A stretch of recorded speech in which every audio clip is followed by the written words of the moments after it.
verset 39. Nous sommes en train de continuer sur l'enseignement en Christ. Amen. Donc l'objectif de cet enseignement est vraiment que nous puissions prendre pleinement conscience de notre identité en Christ. Amen. Jésus a fait tout ce qu'il a fait afin de nous communiquer sa vie, sa position et tout ce qui a trait à lui. Amen. Donc Jésus dit ici aux pharisiens, vous sondez les Écritures parce que vous pensez avoir en elles la vie éternelle. Ce sont elles qui rendent témoignage de moi.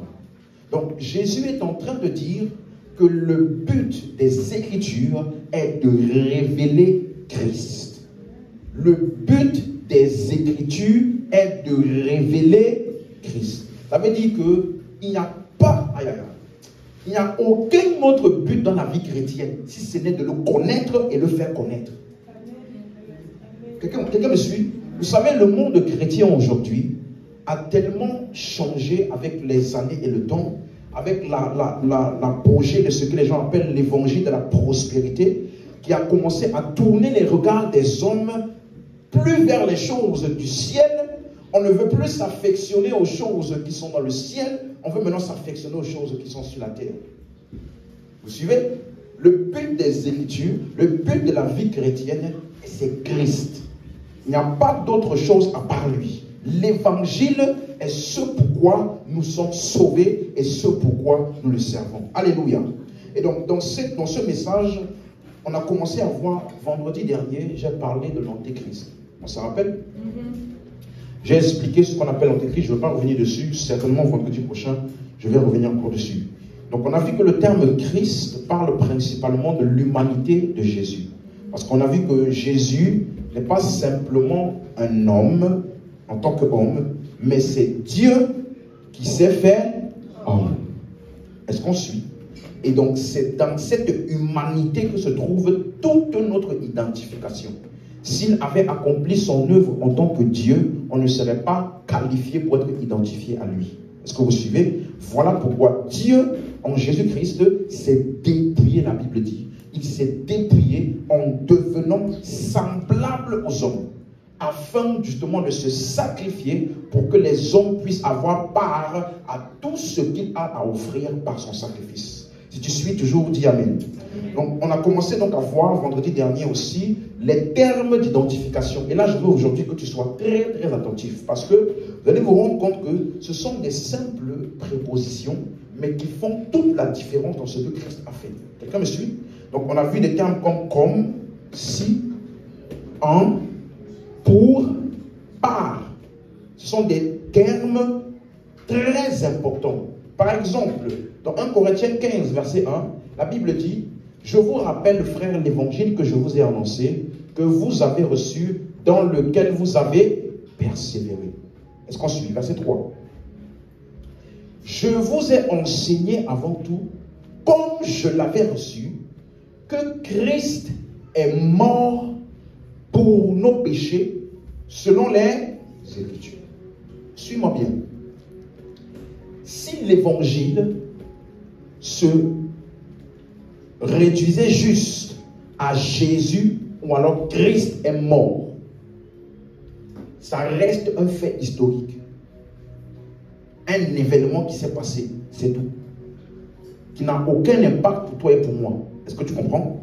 Donc, ce qui nous donne à l'évangile d'avoir part pleinement à ça, c'est les termes tels que pour. Donc, il n'est pas juste mort parce qu'il fallait mourir. Il est mort pour nos péchés. Donc, c'est à partir de là, cette expression pour là, nous connecte à ce qu'il a fait. Quelqu'un suit? Donc, si tu chantes juste Jésus est mort, Jésus est mort, Jésus est mort, tu n'as pas encore compris l'évangile. Quelqu'un me suit? Il est mort pour nos péchés. La suite, verset 4. Il a été enseveli et il est ressuscité le troisième jour selon les Écritures. Donc, Christ est mort. L'homme Christ. Pour nos péchés. Le pour là, c'est ça qui nous connecte. C'est ça le terme de connexion. Et donc, j'avais pris le temps de parcourir ça exactement avec vous dans Romains chapitre 3. Nous avons vu que l'épître de Romains est un épître très important pour la compréhension de la justice de Dieu. Donc suivez bien, soyez très attentifs. Regardez ce qu'il dit. Romains chapitre 3, verset 21. Est-ce que tout le monde est à la page? Amen. Ok. Lisons ensemble. Mais maintenant, sans la loi, est manifestée la justice de Dieu. Donc, ce qu'on appelle la justice de Dieu est sans la loi. Quelqu'un m'a suivi?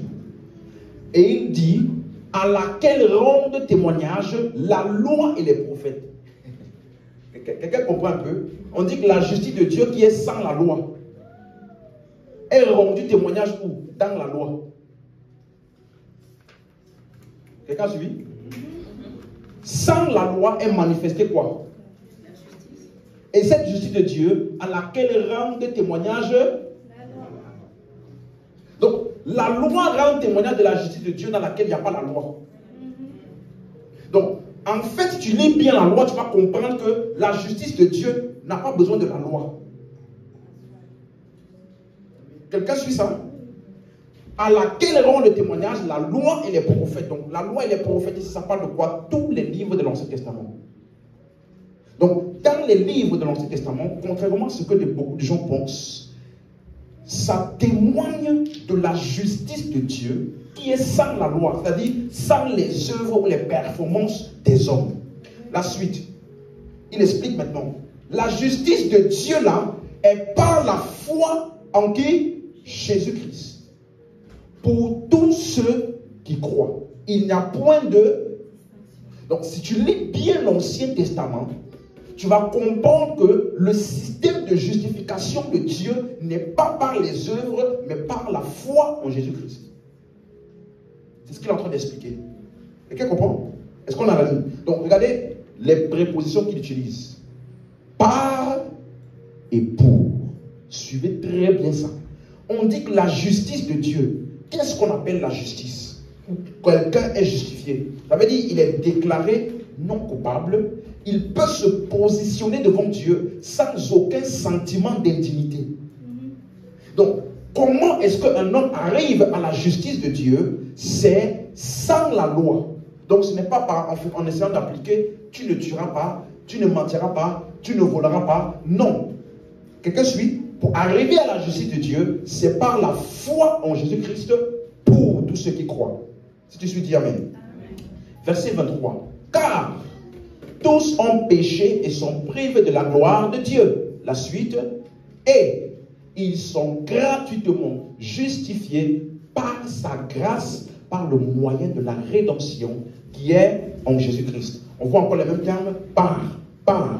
Je vais expliquer après la pertinence. Verset 25.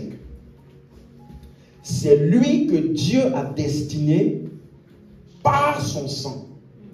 Donc, à chaque fois que tu vas voir par, ça t'explique le moyen ou ce qui a été fait pour rendre la chose là disponible pour toi et pour moi.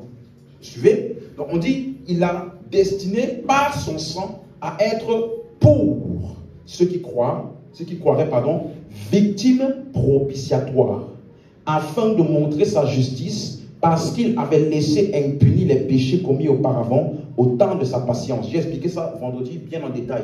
Donc, comme tu vas lire certains textes de l'Ancien Testament, et la manière dont Dieu a opéré avec certaines personnes, tu peux avoir l'impression comme si Dieu a outrepassé ou ignoré leurs péchés. Quelqu'un suit? Tu peux avoir cette impression, mais on dit que en réalité, Dieu montre sa justice maintenant parce qu'il avait déjà prédestiné une victime propitiatoire qui est qui? Jésus-Christ. Pour les péchés de toutes les personnes. Dis amen si tu suis. Donc, suivez bien. Il a destiné par son sang pour ceux qui croient. Donc, lorsque tu vas voir les épîtres pour comprendre la portée de ce que Dieu a fait en Christ, il faut que tu fasses attention. Par, ça t'explique ce qui a été rendu disponible comment. Et pour, ça t'explique qui est le bénéficiaire. Donc, la justice de Dieu, suis-moi, le salut, suis-moi, la justification, la sanctification a été rendue disponible par Jésus-Christ. Mais, pour qui? Pour ceux qui croient. Donc, il faut bien comprendre les connexions. Donc si toi tu essayes d'obtenir ce qu'il a obtenu, tu n'as pas compris que le par là, ce n'est pas pour toi. Le par, c'est lui. Toi, tu es simplement le pour, c'est-à-dire le bénéficiaire. Donc, il a accompli et moi, j'ai bénéficié. C'est dit, je suis toujours dit amen. Donc, on dit, il avait destiné par son sang. Donc, suis-moi, suis-moi. Suivez-moi, suivez-moi. Je sais qu'il y en a beaucoup qui notent, suivez-moi. Il est en train de dire que pour régler la question du péché, Dieu avait déjà destiné que ça devait être par le sang de la victime expiatoire qui est Jésus. Dieu n'a jamais designé la manière par laquelle on va régler un péché par une confession, par un remords ou un regret. Si vraiment tu veux régler ou alors faire quelque chose par rapport à ton péché, il faut que tu sois la personne que Dieu avait destinée. Quelqu'un suit? Quelqu'un suit? Donc, il avait destiné par son sang à être la victime propitiatoire pour ceux qui croiraient. Donc, lorsque toi et moi, nous sommes en train de confesser ce que Jésus a rendu disponible pour nous, on le fait sans vergogne, sans aucune honte, sans aucune gêne, parce que c'est le but. Il a fait par lui, mais pour nous. Dis amen si tu suis. Est-ce que vous comprenez? C'est en ça que l'identification est importante. Et aujourd'hui, je vais aller beaucoup plus loin dans ça. Donc, j'aimerais que tu prennes le temps. Verset 26. Afin, dis-je, de montrer sa justice dans le temps présent, de manière à être juste, tout en justifiant celui qui a la foi en Jésus. Ça veut dire que quand Dieu nous a justifiés par la foi, ça veut dire que toi, il t'a déclaré juste uniquement parce que tu as cru. Il a fait ça de manière légale. Ce n'est pas une action injuste de Dieu. Dieu n'a pas compromis son caractère en outrepassant tes péchés, en faisant comme si tes péchés-là n'ont pas de conséquences. Non, non, non, non, non. Lorsqu'il te justifie tout en restant juste. Quelqu'un suit? Donc, voilà pourquoi, sur le terme légal, aucun démon, aucun ennemi, rien ne peut venir se placer entre toi et Dieu. Pourquoi? Parce que ce que Dieu a fait est légal. Romains 4, 25. Romains 4, 25. Lequel a été livré. On parle de qui ici? Christ. Ok? On peut remplacer lequel par Christ? Ok. Est-ce que tu peux dire avec moi? Christ a été livré pour mes offenses. Et il est ressuscité pour ma justification. Donc, qui a fait l'œuvre? Pour qui? Donc, si toi tu as encore peur des offenses, alors tu n'as pas pris avantage de ce qu'il a fait pour tes offenses. Quelqu'un me suit? Deuxièmement, il est ressuscité pour notre justification. Donc, quand un homme dit aujourd'hui, je suis juste devant Dieu, c'est basé sur quoi? Le fait qu'il vit bien tous les jours ou sur le fait que Jésus est ressuscité? Donc, ta justice devant Dieu est fondée sur le fait que Jésus est. Donc, je suis justifié par sa résurrection pour moi. La justification a été rendue disponible par sa résurrection pour moi. Vous comprenez maintenant? Pour. Toi et moi, on n'intervient pas dans le par. Quelqu'un suit ça? Personne n'est justifié par ses œuvres. Le seul par dans lequel toi et moi, on intervient, c'est la foi. Parce que c'est la seule chose qui t'a été demandée. Il a tout accompli et toi tu reçois ça par la foi.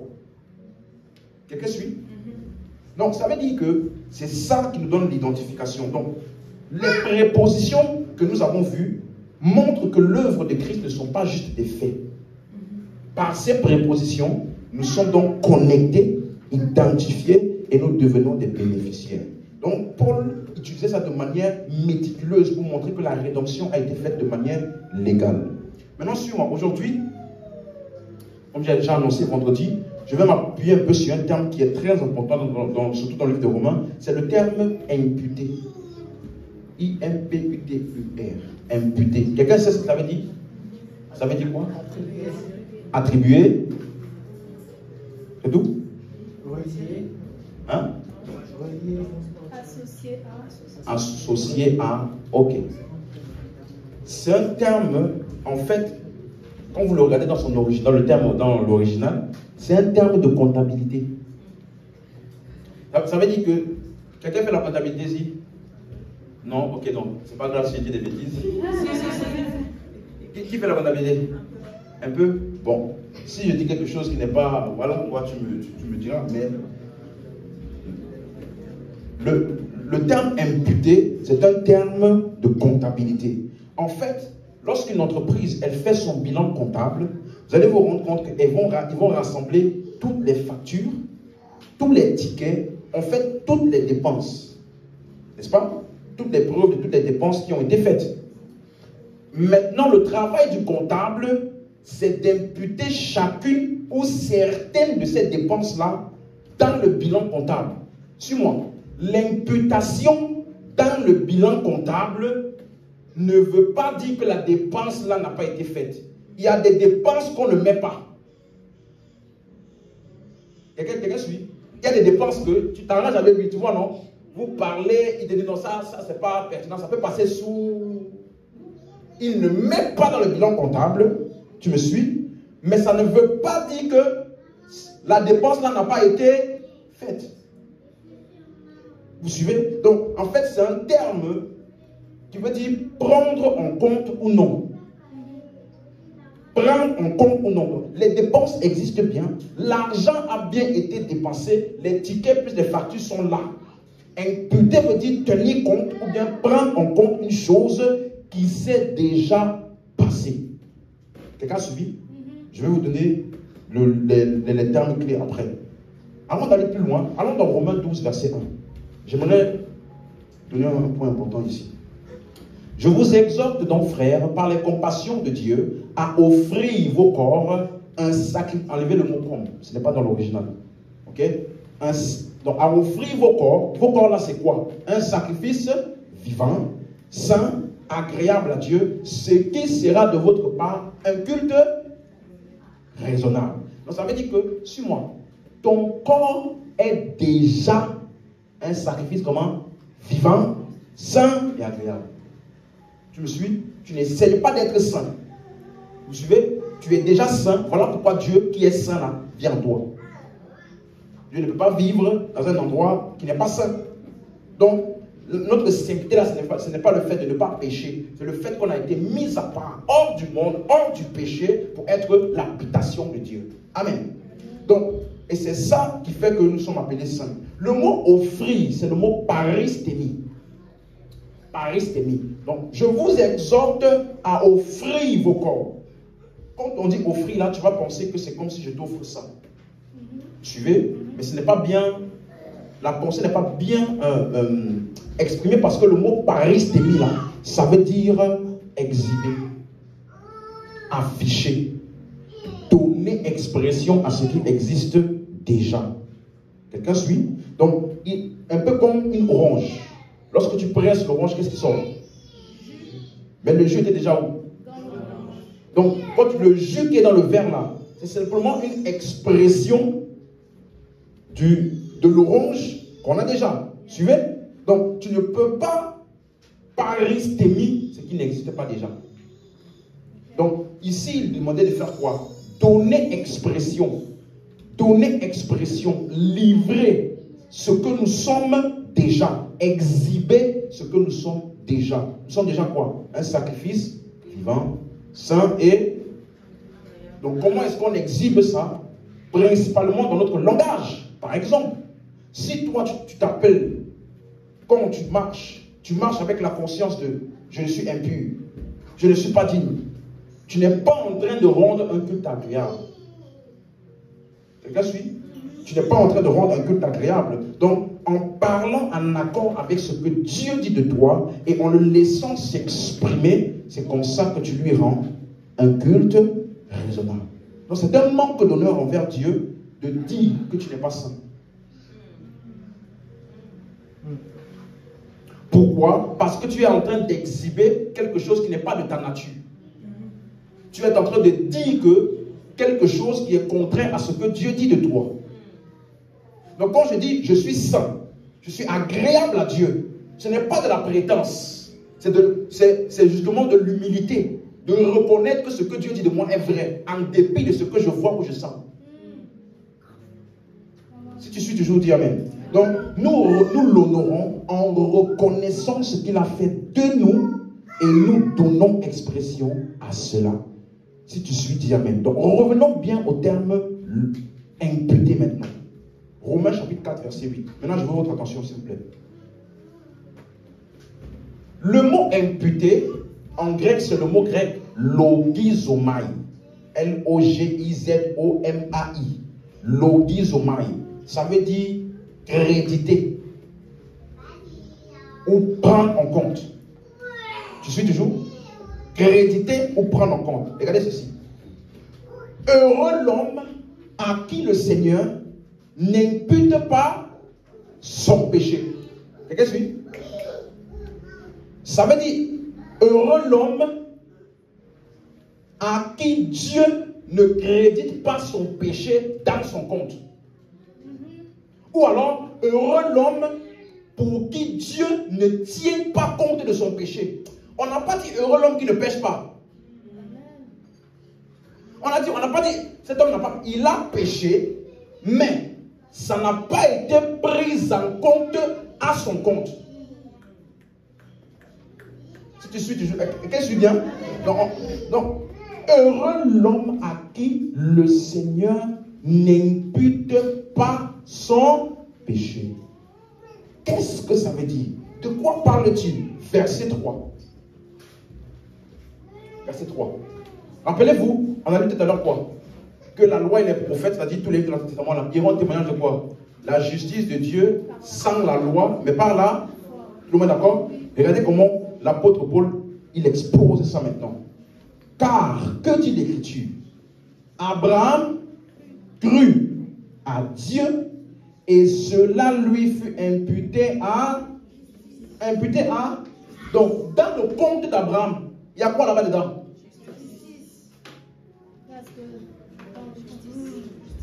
Donc, quand Dieu voit Abraham, qu'est-ce qu'il voit de lui? Oh, mais Abraham, il a trompé sa femme. Qu'est-ce que Dieu voit? Pourquoi? Parce qu'il a... Quelqu'un suit? Regardez comment il explique ça. Verset 4. Ça là, écoute-moi. Ça c'est un des textes. Si tu es religieux, ça va te déranger. Ça là, c'est des textes qui expliquent le système de fonctionnement de Dieu. Comment est-ce qu'il justifie les hommes? Regardez ceci. À celui qui fait une œuvre. Dis avec moi, celui qui fait une œuvre. Ok. Prier, c'est une œuvre? Hein? Se contenir du péché, c'est une œuvre? Ok. Jeûner tous les jours, c'est une œuvre? Ok. À celui qui fait une œuvre, le salaire est quoi? Non comme une grâce, mais comme une chose. Donc, Seigneur, j'ai donné ma dîme. Réponds maintenant. On appelle ça quoi? Imputé comme une chose parce que j'ai fait. Qu'est-ce que c'est ça? Celui qui fait une œuvre, ça là, normalement, si tu travailles, tu comprends très bien. Hein? À la fin du mois, là, il y a quelque chose qui vient être crédité à ton compte. Bam! Si on te donne souvent ça le 28, le 30 du mois, dès que le 30 passe là, tu commences à t'inquiéter. Qu'est-ce qui se passe? Qu'est-ce qui se passe? Parce que ce n'est pas une grâce. Hein? Ce n'est pas une faveur. C'est quoi? C'est une chose. C'est fait. C'est dû. C'est-à-dire que ce n'est pas le patron qui te fait une faveur, genre, vas-y, prends ce mois-ci, je t'aime bien. Non! Que tu m'aimes, que tu ne m'aimes pas, tu dois me. Ok, tu comprends le langage. Donc, ça là, quand tu as fait quelque chose et qu'on te donne, basé sur la chose que tu as faite, on ne peut jamais appeler ça grâce. Donc quand la Bible dit, c'est par la grâce que vous êtes sauvés. Ça veut dire que, suis-moi, si tu as eu une petite implication dans l'œuvre du salut là, ça ne peut jamais être appelé la grâce. Si Dieu a fait un peu, toi tu as fait un peu, on appelle ça collaboration. Tu as collaboré avec Dieu. Mais si on appelle ça la grâce, laisse-moi t'expliquer la grâce. Verset 5. Aïe. Et à celui qui ne fait, mais qui fait quoi? Il ne fait point d'œuvre, mais il croit en celui qui justifie l'impie. Sa foi là, crédite quoi dans son compte? Donc, c'est que la manière dont Dieu travaille là, laisse-moi te donner ça en termes d'aujourd'hui. Si tu travailles pendant tout le mois, et à la fin du mois, on te donne un salaire, n'est-ce pas? On appelle ça quoi? Une chose due. Pas la grâce. La grâce, suis-moi, c'est quand tu es posé chez toi à la maison et tu ne fais rien. Quelqu'un d'autre travaille pendant un mois. Mais ce qu'il a travaillé là n'est pas crédité dans son compte. C'est crédité dans ton compte à toi qui n'as rien travaillé. On appelle ça grâce. Donc pour nous là, on appelait juste, on est justifié parce que, pas parce qu'on a fait des œuvres, parce que lui a fait l'œuvre et on a bénéficié. Voilà pourquoi on appelle ça la grâce. Donc, à celui qui ne fait point d'œuvre, mais il croit seulement. Le fait qu'il a cru là, il est beaucoup plus avancé que celui qui essaye chaque jour de sortir, de faire des actions, parce qu'il a mieux compris Dieu que l'autre. Quelqu'un me suit? Il ne fait aucune œuvre. Il a cru. Et ça là, c'est ça qui fatigue les religieux et les légalistes. Facile comme ça. Tu sais pendant combien d'années je me suis contenu? Combien d'années je me suis abstenu? C'est une bonne chose. Mais ne le fais pas pour la justice. Ne le fais pas pour être justifié. Fais-le parce que tu es justifié. Donne-moi la main si tu me suis. Donc, à celui qui ne fait point d'œuvre, mais qui croit en celui qui justifie l'impie, sa foi là lui est imputée à... Donc, ça veut dire que la foi est comptée comme justice, pas les œuvres ni les erreurs. Rappelez-vous, on parlait de qui? Abraham. Est-ce que ça enlève le fait qu'Abraham avait péché? Hein?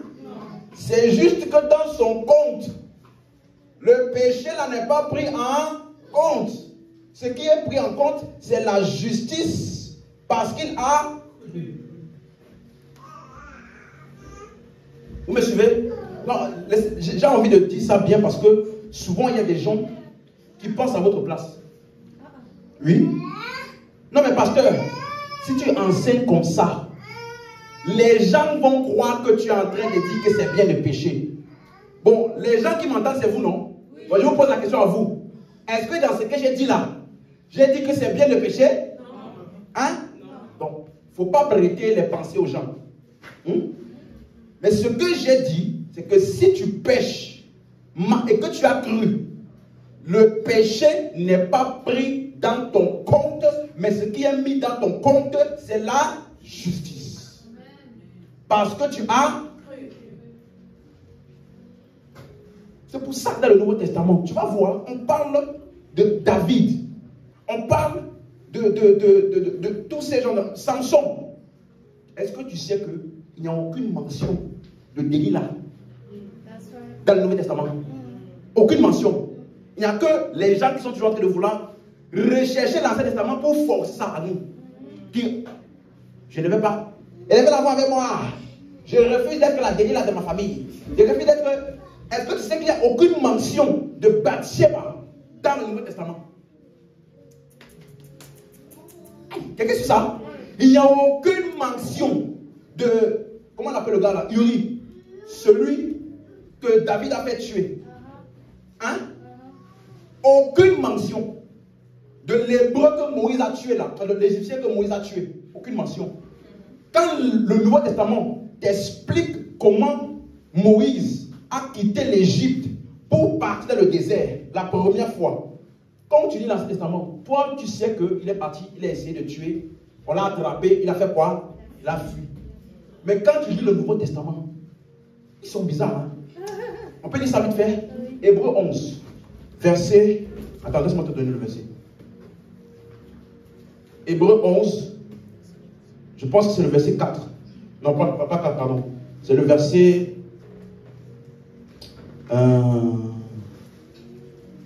27. 24, pardon. Hébreux 11, 24. Regardez, hein. Vous tous vous connaissez l'histoire, non? Comment Moïse a quitté l'Égypte pour partir au désert pendant 40 ans après, n'est-ce pas? Et après 40 ans, il est revenu, n'est-ce pas? Parce qu'il avait tué, et c'est arrivé aux oreilles du pharaon, il a eu peur, il a fui. C'est ce qu'on lit dans Exode, n'est-ce pas? Mais regardez ici.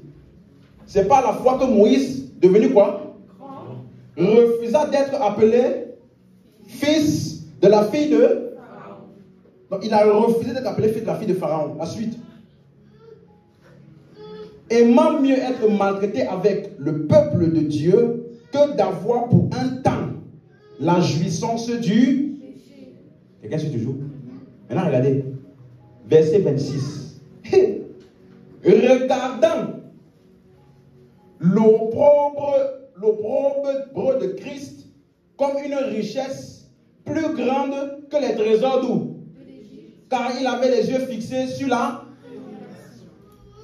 On dit quand il est parti là, c'est parce qu'il a considéré la honte de Christ, la promesse de Christ à laquelle il avait cru là. Il a considéré ça quelque chose qui est plus valeureux, une richesse qui est plus grande que les trésors qu'il avait en Égypte là-bas. Parce qu'il avait les yeux sur la rémunération. La suite. C'est pas la foi qui quitta l'Égypte sans être effrayé de la colère du roi, car il se montra ferme comme voyant celui qui est invisible. Tu as vu? Tu es un Hébreu là-bas? Tu es un Hébreu, il a eu peur. Tu as vu ça? On dit qu'il a considéré Christ là, une plus grande richesse qu'Égypte. Voilà pourquoi il a choisi, il a décidé de partir. Pourtant, toi, tu sais que quand il partait là, on l'a attrapé, il a fui. Mais qu'est-ce qui est dans son compte? Par la foi. Qu'est-ce que c'est ça? Par la foi, Abraham. Par la foi, Moïse. La seule chose qui est créditée à son compte, c'est quoi? La foi, la justice. Quelqu'un me suit? Ça veut dire que si tu ne lisais que le Nouveau Testament, tu n'aurais jamais su certaines choses. Pourquoi? Parce que le Nouveau Testament te regarde avec le regard de Christ. Donc si tu es dans la Nouvelle Alliance, les pensées ou les personnes qui te rappellent tout le temps tes péchés là ne peuvent jamais venir de Dieu.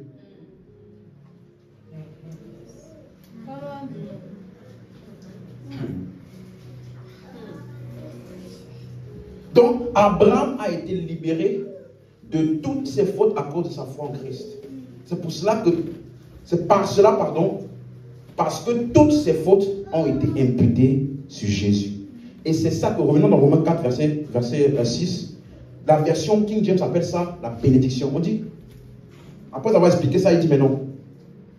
De même, David exprime le bonheur de l'homme à qui Dieu impute la justice sans les... Il appelle ça le bonheur. Dans la version anglaise, on appelle ça blessedness. Bénédiction. Quelqu'un suit? Donc, ça veut dire que l'homme à qui Dieu impute la justice sans les œuvres. La suite. Heureux ceux dont les iniquités sont pardonnées et dont les péchés sont couverts. Verset 8. Heureux l'homme à qui Dieu, le Seigneur, pardon, n'impute pas son péché. Est-ce qu'on a dit heureux l'homme qui ne pêche pas? Hein? Heureux l'homme qui, malgré son péché, ce qui lui est imputé, ce n'est pas son péché, mais c'est plutôt la justice. Parce qu'il a... Et c'est ça qu'on appelle la bénédiction. Donc il a des iniquités, hein, mais ce n'est pas pris en compte parce que c'est pardonné. Amen. Verset 9. Ce bonheur n'est-il que pour les circoncis Ou est-il également pour les incirconcis? Car nous disons que la foi fut imputée à justice à Abraham. La suite. Quelqu'un suit? Comment donc lui fut-elle imputée? Était-ce après ou avant sa circoncision? Question très pertinente. Est-ce que Abraham a été appelé juste quand il a fait l'acte de circoncision qui est selon la loi? Était-ce avant ou après?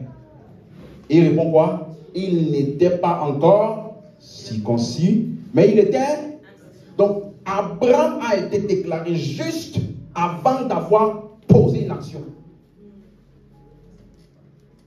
Avant d'avoir posé une action d'appartenance aux Juifs ou pas. Quelqu'un suit? Regardez le verset 11. Il reçut donc le signe de la circoncision comme sceau de la justice qu'il avait obtenu par la foi quand il était incirconcis, afin d'être le père de tous les incirconcis qui croient, pour que la justice leur fût aussi imputée. Donc, la bénédiction de la justification n'est pas en observant la loi ou la circoncision, hein? Mais c'est plutôt par la foi. Donc, si tu as cru en Christ, comment t'appelles? Juste, justifié. Qu'est-ce qui est dans ton compte? Tes péchés? Donc, à chaque fois que tu t'approches devant Dieu, qu'est-ce qu'il voit? Il est en train de voir un juste qui s'approche du Dieu juste. Donc, il ne peut pas avoir de prière non exaucée pour lui là. Tu comprends? Donc, quand on dit la prière du juste a une grande efficacité. Le juste là, c'est qui? Celui qui fait des bonnes actions ou celui qui a cru? Tout le monde est d'accord? Donc, quand on dit la prière du juste a une grande efficacité, on est en train de parler de toi. Donc, je t'annonce, ta prière a une grande efficacité. Quelqu'un m'a suivi. Verset 22. C'est pour cela, c'est pourquoi cela lui fut imputé à justice. La suite. Mais ce n'est pas à cause de lui seul qu'il est écrit que cela lui fut imputé. Donc ce n'est pas juste à cause d'Abraham que c'est écrit. La suite. C'est encore à cause de nous à qui cela sera imputé. Nous qui croyons en celui qui a ressuscité des morts, Jésus notre Seigneur. Donc nous sommes aussi justes parce que nous avons aussi cru. Quelqu'un suit? Verset 25. Lequel a été livré pour nos offenses et ressuscité pour notre justification. Donc, est-ce que, avec ce qu'on est en train d'expliquer ici, tout le monde est en train de voir que les fautes et les péchés d'Abraham n'ont pas été pris en compte? N'est-ce pas? Qu'est-ce qui a été pris en compte? Sa foi qui lui a imputé quoi? La justice. Donc, comment est-ce que Dieu justifie les hommes? La foi. Donc, un homme qui continue encore aujourd'hui d'essayer d'être juste devant Dieu en faisant des bonnes actions, c'est parce qu'il ne connaît pas Dieu. Tu vois, nous, on a grandi. Ce que je t'explique aujourd'hui là, c'est une grâce. Frère, c'est une grâce. Nous, on a grandi dans des religions et dans des enseignements où on nous disait, tu dois faire A, B, C, D, E. Tout ça là, quand tu as fini de faire tout ça là, même comme ça, tu n'es pas sûr. Parce que si le lendemain, tu rates un peu, tu recommences. Donc, tu ne te sentais jamais digne devant Dieu. Jamais juste devant Dieu. Jamais. Pourquoi? Parce qu'en termes d'action, personne ne peut satisfaire la justice divine. Mais Jésus, il a accompli l'œuvre de justification. Nous, qu'est-ce qu'on a fait? On croit.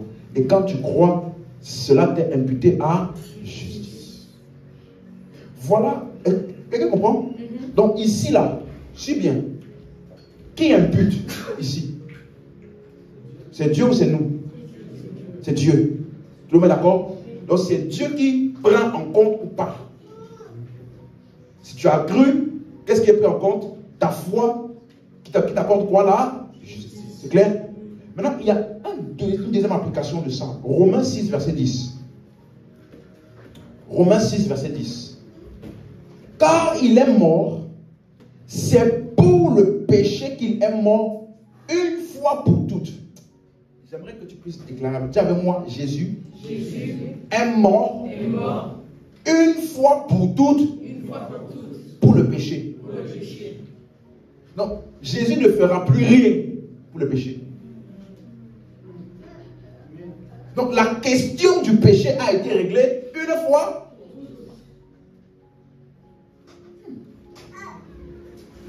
C'est ça l'évangile. L'évangile t'annonce que ce qui te condamnait a été pris en charge. Et on dit, c'est pas fini, il est revenu à la vie et c'est pour Dieu qu'il vit. Donc, maintenant, le verset 11. On va lire ça dans 4 versions pour que tu puisses voir à quel point c'est pertinent ce qu'il est en train de dire. Le verset 10 d'abord là, revenons s'il vous plaît. Le verset 10, est-ce que tu es d'accord que ici, c'est ce que Jésus a fait? Donc, en voyant ce que Jésus a fait, qu'est-ce que toi tu dois faire? Verset 11. Ainsi, vous-même, regardez-vous. L'expression regardez-vous, c'est le même mot grec, logizomai. Prendre en compte. Prendre en considération. Qu'est-ce que tu suis? Regardez-vous comme quoi? Et comme vivant pour Dieu ou? Est-ce qu'on a dit, si tu fais ça là, c'est là que tu seras mort au péché? Hein? Que tu fasses, que tu ne fasses pas, tu es comment? Tu suis? Donc, regardez-vous comme mort au péché. Dans la version Martin, vous aussi tout de même, faites votre compte que vous êtes comment? Mort au péché, mais vivant à Dieu en Jésus-Christ notre Seigneur. La version Darby. De même, vous aussi faites quoi? Tenez-vous vous-même pour mort au péché, mais vivant à Dieu dans le Christ Jésus. Dernière version, version second 21. De la même manière, vous aussi faites quoi? Qui doit faire ça? Donc, considère-toi comme étant, parce que c'est ce que tu es. Donc, considérez-vous comme mort au péché et comme vivant pour Dieu en Jésus-Christ notre Seigneur. C'est le mot logizomai. Ça veut dire que, suis-moi, c'est à moi de prendre en compte ou en considération l'identification. C'est lui qui est mort, n'est-ce pas? Pour le péché une fois pour toutes, non? Conséquence pour nous, c'est quoi? Considérez-vous comme étant quoi? Donc, qui doit prendre ça en considération? Moi. Donc, lorsque je pêche, qu'est-ce que je dois prendre en compte? Ce n'est pas le péché. Ce n'est pas ressasser son péché, se regarder comme un pécheur. Non. Ce que tu dois prendre en compte, c'est ton identification. C'est-à-dire, tu es mort au péché en Jésus-Christ et vivant pour Dieu. Quelqu'un suit? Donc, en face du péché, tu dois être capable de déclarer, je suis mort à toi. Et tu pars, sans gêne. Quelqu'un me suit? Suivez bien. C'est important. Donc, ça veut dire que nous devons marcher jour après jour avec la conscience de ce qu'il lui a fait. Si je loupe de faire ça, je risque de vivre une vie en désaccord avec ce qu'il a fait. Pas parce que ce qu'il a fait n'est pas pour moi, mais parce que je n'ai pas pris ça en considération. Dieu, lui, il m'impute la justice. Mais si moi, dans ma marche, je ne me considère pas comme ce que Dieu me considère, la faute à qui? Moi. Donc Dieu m'impute la chose, moi aussi je dois me l'imputer dans mon système de pensée. Est-ce que tu comprends? Je veux être comme toi. Quand tu fais ça là, tu ne prends pas conscience de ce qu'il a fait de toi. Être saint, c'est ça que tu veux de moi. Qui a dit ça? Et à l'époque, on chantait ça. Être saint, c'est ça mon désir.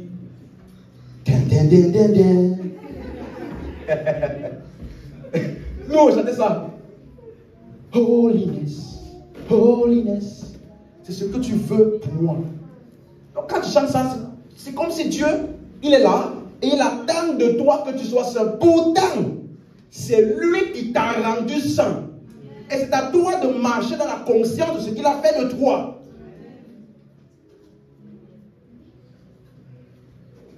Quelqu'un me suit toujours jusqu'ici? Tu dois marcher avec une telle conscience de Christ. À un tel point que même quand tu fais des erreurs, tu ne te vois plus toi-même. Tu vois Christ. Quelqu'un suit ce que je dis là? En face d'une erreur, tu ne te sentiras jamais bien. Ça là, parce que personne ne te blague. Quand tu vas faire une faute, tu ne te sentiras jamais à l'aise. Ouh, alléluia. Mais ça ne va jamais arriver au point de la condamnation ou de l'accusation. C'est-à-dire que ça te met dans une situation où tu as peur de t'approcher de Dieu, tu as peur de parler à Dieu, tu ne sais plus si Dieu peut t'écouter ou pas. Ça ne peut jamais arriver à ce point-là parce que justement, tu as pris en considération ce que lui il a fait pour ton péché. Quelqu'un suit? Donc, ce que nous devons prendre en compte, ce ne sont pas nos erreurs, mais plutôt le fait que nous sommes morts au péché en Jésus-Christ. Et c'est ça qui te délivre vraiment de la conscience du péché et de l'accusation. Mais laissez-moi donner un détail. Imputer là, ou bien prendre en considération, ça ne veut pas dire régner. Quelqu'un suit? Tu as fait un péché, ou tu as fait une erreur, et puis tu dis, j'ai rien fait. Non, c'est pas ça, hein. Ce n'est pas ça. Ça ne veut pas dire régner. Ça veut dire choisir de prendre en considération uniquement ce que Christ a fait pour nous, en dépit de ce que j'ai en face de moi comme erreur.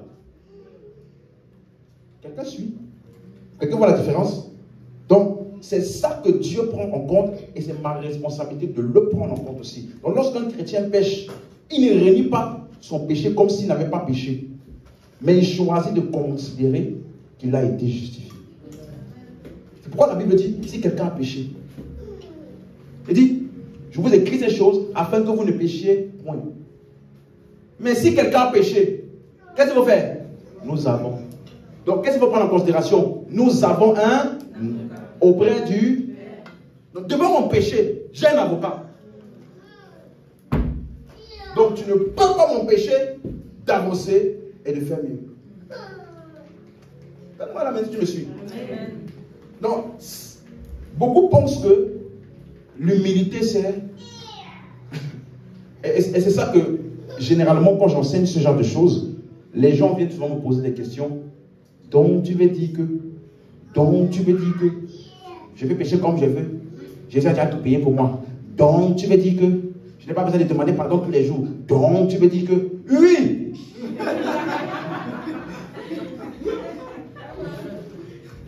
Parce que tu as déjà déduit les choses à ma place.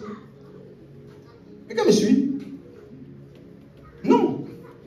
Quand tu viens, tu fais, Seigneur, un pauvre pécheur comme moi, j'aimerais tellement te demander pardon. Je sais que ce que j'ai fait là, je reconnais. Moi, quand tu fais ça là, c'est seulement ton ego qui est chatouillé. C'est uniquement ton ego.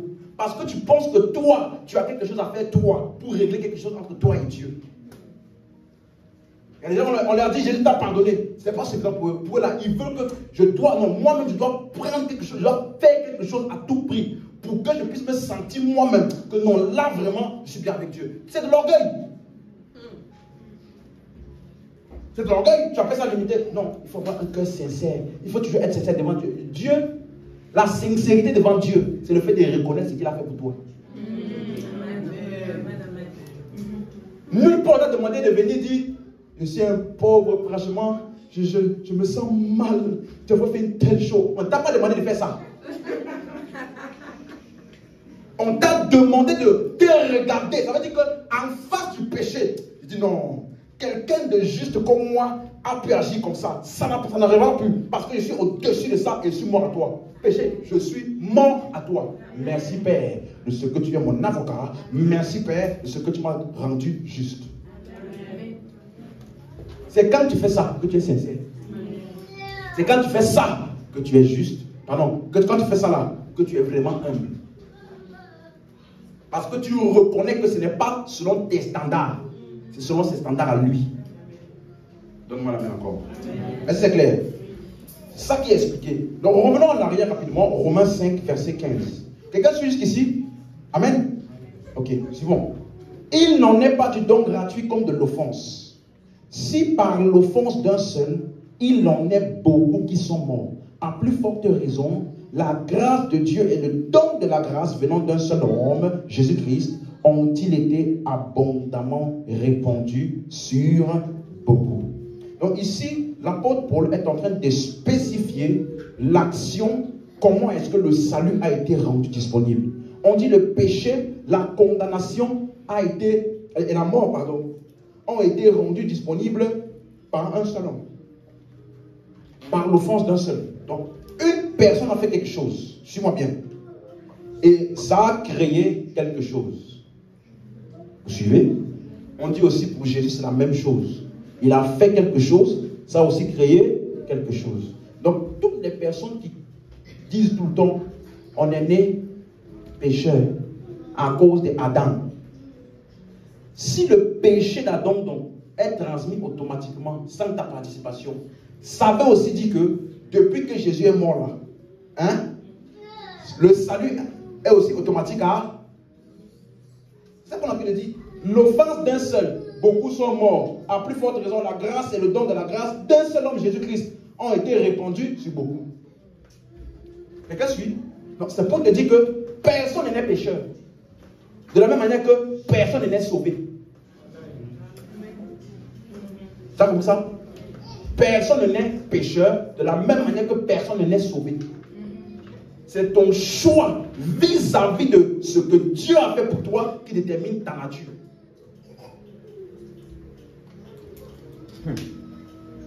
Amen.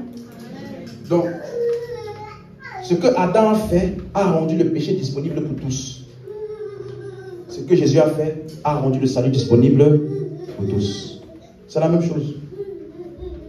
Et c'est aux hommes soit d'accepter ou de rejeter. Amen. Regardez. Mais ici, tu vois déjà un terme, l'offense d'un seul a affecté beaucoup.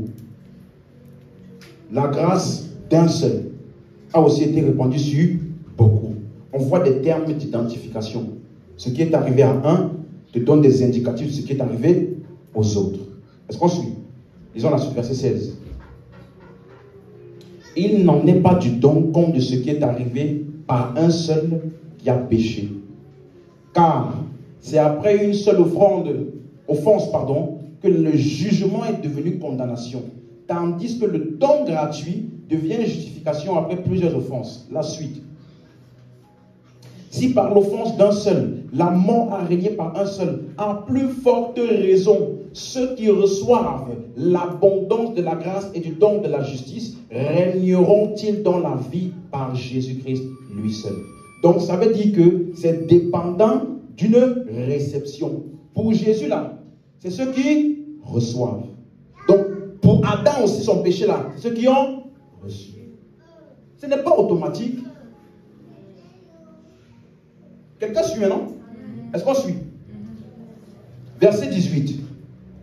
Ainsi donc, comme par une seule offense, la condamnation a atteint tous les hommes. Suivez bien. De même par un seul acte de justice, la justification qui donne la vie s'étend à tous les hommes. Il te dit que si tu veux voir la manière dont le péché d'Adam là s'est répandu, regarde la manière dont aussi le sacrifice de Christ s'est répandu. Si personne n'est aujourd'hui justifié là, automatiquement. Ça veut aussi dire que la manière par laquelle la condamnation là, elle s'est répandue, ce n'est pas automatiquement. Est-ce qu'on suit? Mais à chaque fois, vous allez voir, par. Parce que j'ai dit quoi? Par, c'est l'action qui a rendu la chose disponible. Par un seul homme, par l'offense d'un seul. Est-ce qu'on suit? Amen. Verset 19. Car, comme par la désobéissance d'un seul, beaucoup ont été rendus pécheurs. De même, par l'obéissance d'un seul, beaucoup seront rendus. Donc, aujourd'hui, toi et moi, on est juste parce qu'on obéit à Dieu. Parce que chaque jour, on essaie d'obéir. Nous sommes justes à cause de l'obéissance de qui? Donc, quand tu vas lire maintenant dans le testament là, si tu obéis, tu es béni. Si tu n'obéis pas, tu es maudit. Comment on lit ça? Si tu obéis, Jésus a fait. Tu seras béni, je suis béni. Hein? Tu as compris? Si tu obéis à ma face, tu seras béni. Toi, tu prends le si tu obéis là, tu dis Jésus a réglé ça. Donc, laisse-moi voir quels sont les bénéfices des obéissants là. Donc, en fait, tu te comportes comme si tu avais obéi. Parce que lui, il obéit pour toi. Alléluia. Verset 20. Or, la loi est intervenue pour que l'offense abondât. Mais là où le péché a, la grâce a. Donc, la loi est venue pour faire quoi? Faire abonder quoi? L'offense, le péché. Donc, ça veut dire que la solution, quand il y a une abondance de péché, dis-moi, ce n'est pas la loi. Un système de règles à obéir. Un système de restriction ou de menace. Quand le péché abonde quelque part, tu me suis? Là où le péché a abondé, on n'a pas donné la loi. En fait, c'est la loi qui a produit l'abondance du péché. Donc quand tu passes dans aux gens, arrêtez de mentir, arrêtez de voler, vous êtes ceci, impudique. Quand tu fais ça, tu es en train d'amplifier le péché dans cette congrégation-là. Même si pour toi, tu es en train de faire une bonne action. Quelqu'un me suit, je me rappelle une fois, à l'époque on suivait des enseignements. Il nous expliquait que, frère, si tu fais la fornication, parce que toujours c'est la fornication, on dirait que la fornication c'est le plus grand péché du monde. Si tu fais la fornication, il y a des gens qui vont voler ta grâce. Tu n'as jamais dit ça? Que quand tu vas avec une fille, la fille là, elle vole ton étoile. Elle aspire tes grâces. Et puis quand elle va partir avec un autre homme aussi, elle va libérer tes grâces à cet homme-là. Tu vas te rendre compte à quel point tu étais productif, tu n'es plus productif. Et subitement, un homme qui n'était pas productif, il devient productif. Donc, on a volé ta grâce.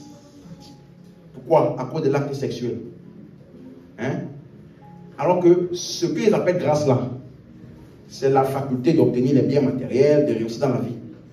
Et les hommes les plus riches là, faut pas qu'ils disent des choses. Les hommes les plus riches là, qui ont le succès là, eux ils n'ont jamais fait fornication. Sinon, ou alors ils ont fait beaucoup de fornication, ils ont récupéré les grâces des gens.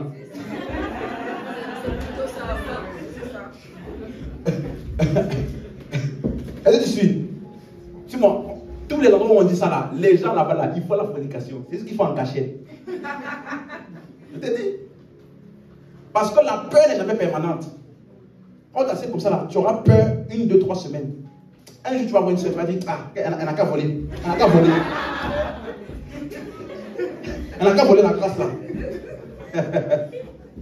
Donc, la solution pour le péché, ce n'est pas un système de règles ou de lois. Lorsque le péché abonde, la grâce a. Donc, le remède du péché, c'est la grâce. Quelqu'un me suit? Donc, il y a a des gens qui disent, oh, quand vous prêchez comme ça, vous encouragez les gens à pécher. Comment le remède d'un médicament peut être la cause de la maladie? Comment le remède d'une maladie peut être la cause de la maladie? Verset 11, verset 21. Afin que comme le péché a régné par la mort, ainsi la grâce régna par la justice pour la vie éternelle par Jésus-Christ notre Seigneur.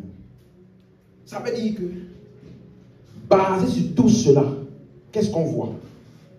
Tout a été fait par Jésus-Christ pour nous. Est-ce qu'on arrive à la même conclusion?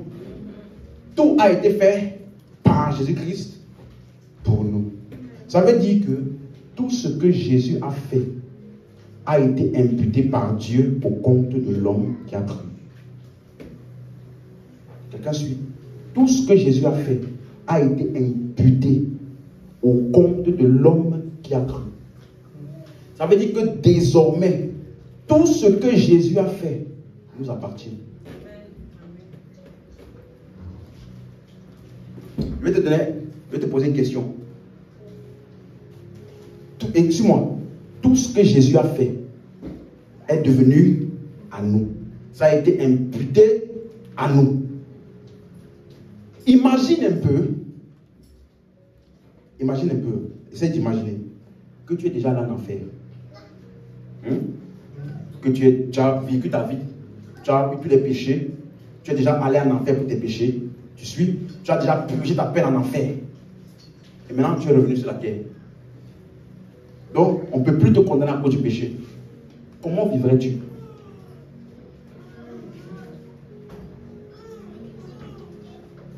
Hein? Comment vivrais-tu? Parce que c'est ça qui... Le futur, là, c'est... Imagine que tu as péché tous les péchés du monde et que tu es parti en enfer. Tu as purgé tout le temps de souffrance qu'il faut souffrir en enfer. Et que maintenant, on t'a sorti de là-bas. Tu es maintenant revenu sur la terre pour vivre ta vie. Il n'y a plus aucun péché qui peut te faire aller en enfer, qui te fait avoir peur de l'enfer. Parce que tout a été réglé, tu as déjà payé. J'ai une question. Comment vivrais-tu? Quand on dira, quand quelqu'un va dire péché, est-ce que tu auras peur? Pourquoi? J'ai déjà payé. J'ai déjà souffert pour ça. C'est fini. N'est-ce pas? En fait, c'est comme ça que tu dois vivre. Pourquoi? Parce que suis-moi. Jésus, il a fait tout. Tu suis? Et c'est devenu à nous comme si c'est nous qui avions fait. Il a obéi totalement. Et toi, tu as les bénéfices de son obéissance comme si c'est toi qui avais obéi. Quelqu'un suit ça? C'est ça l'identification. Tu n'essayes pas de faire. Tu prends connaissance de ce qui a été fait et tu marches dans cela. Donc notre responsabilité là, c'est de faire quoi? Simplement, vis-à-vis de l'œuvre de Jésus, c'est quoi? Recevoir, prendre en compte, prendre en considération et marcher dans cette conscience. Est-ce que c'est clair pour quelqu'un? Logizomai. Prends en considération. Dieu, parce que tu as cru, il a imputé quoi à ton compte? Justice. Maintenant, toi, qu'est-ce que tu prends en compte? Ce que tu as fait. Amen. Donc, si tu dis juste, Jésus est mort, il était enseveli, il est ressuscité, et il est au ciel aujourd'hui. Si tu chantes même ça, tu n'as pas encore l'ogizomai. Parce que ce sont des faits. Ça reste des faits historiques. Par contre, quand tu dis, mais non, Jésus est mort pour mes péchés, et tu dis donc mes péchés sont pardonnés. Là, tu as l'ogizomai. Quelqu'un a suivi ça? Là maintenant, tu as pris en compte les implications de ça vis-à-vis de toi aujourd'hui. Donc, tu prends en considération ce qu'il a fait à ton identification. Amen. Voilà pourquoi la Bible dit que lui qui n'a point connu le péché, Dieu l'a fait devenir péché. Donc, il n'a fait aucune action de péché. Dieu l'a imputé le péché. Afin que toi et moi, malgré nos actions de péché, qu'est-ce que Dieu fasse? Qu'est-ce que Dieu fait? Il nous impute la justice aussi. Quelqu'un suit? Jésus n'a jamais péché. Mais à la croix, il est devenu péché. afin que toi et moi, qui avons connu et vécu dans le péché, qu'est-ce qui se passe? On nous impute la justice aussi, indépendamment de nos actions. Alléluia. Quelqu'un m'a suivi? Donc, c'est prendre en compte pas seulement ce que Jésus a fait, mais plutôt ce qu'il a fait pour nous. Et c'est ça qu'on reconnaît. Donc, ce que Jésus a fait, dis avec moi, ce que Jésus a fait m'appartient désormais. Dis à toi, ce que Jésus a fait m'appartient désormais. Ça veut dire que chaque jour, chaque fois que tu vérifies ton compte, il y a quoi là-bas dedans? Justice. Tu suis? Chaque fois, il n'y a aucun moment où tu ouvres ton compte là-bas, mensonge, bandit, voleur, non. Pasteur, donc tu as dit que le mensonge c'est bien? Oui.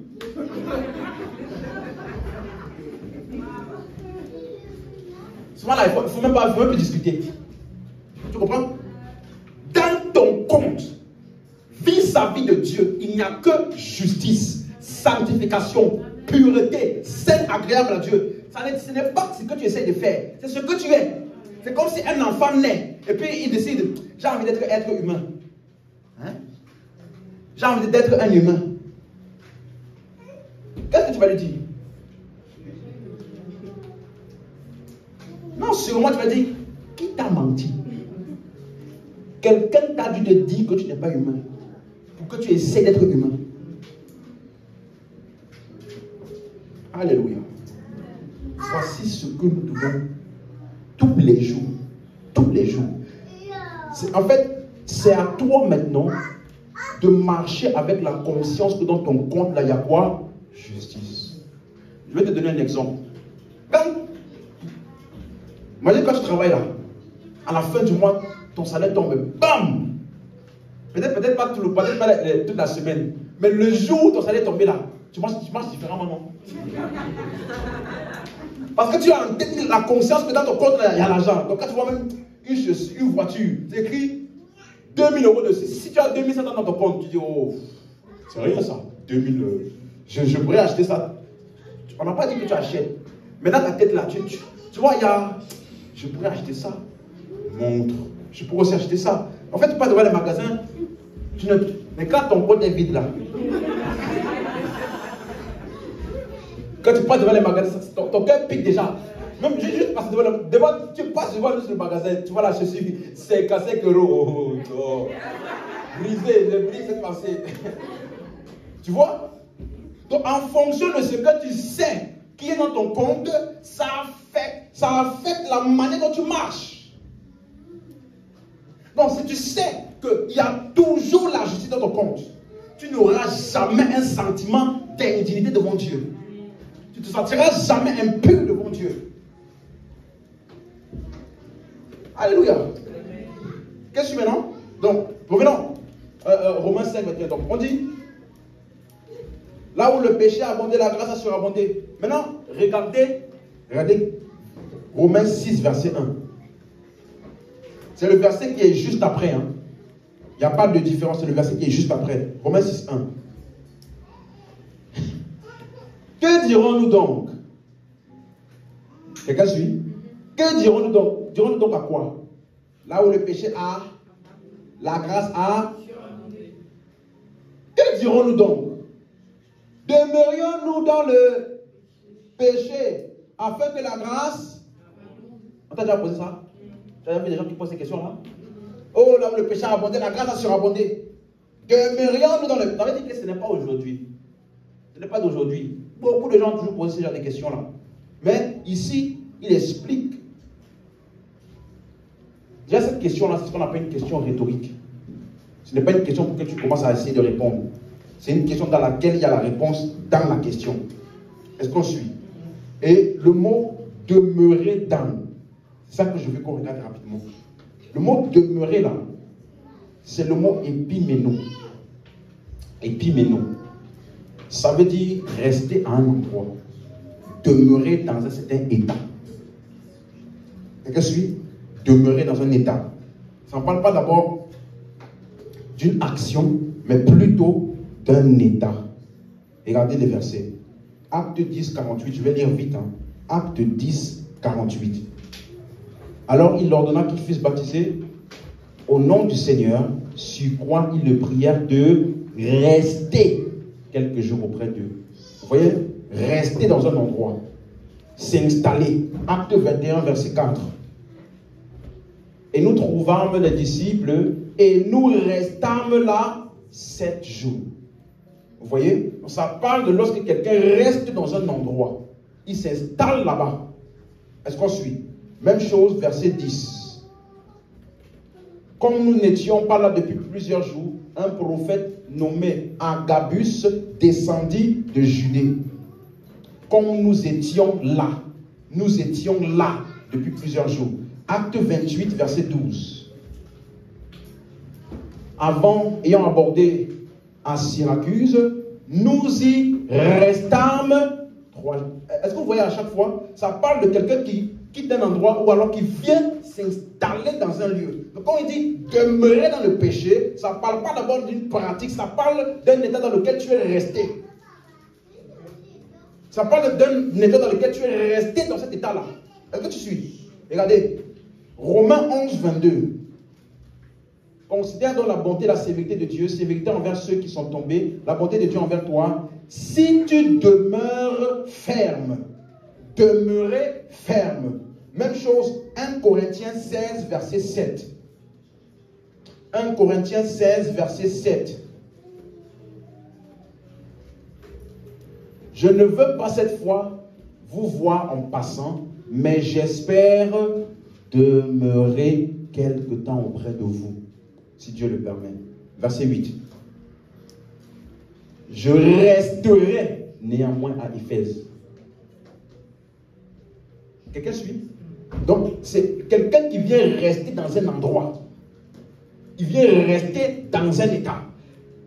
Galates 1, verset 18.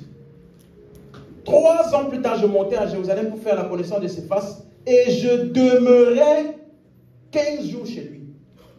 Est-ce qu'on voit tous les exemples que je vous ai montrés jusqu'à maintenant?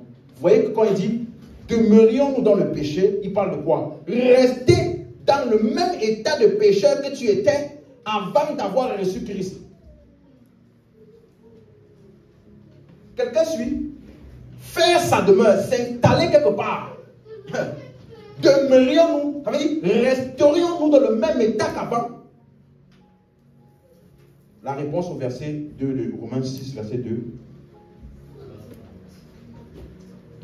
Dis avec moi, loin de là. Dis encore loin de là. C'est ce que ça veut dire en grec. C'est un mot grec composé de 2 mots. Me et ginomai. Me, ginomai. Me, ça veut dire non, ou bien pas. PAS, pas. Ça veut dire c'est la négation. Ginomai veut dire se produire, ou se réaliser, ou arriver. Donc ça veut dire que ça ne peut pas se produire.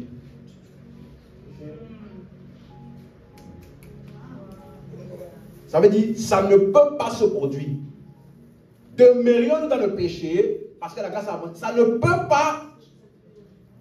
Ça veut dire c'est impossible.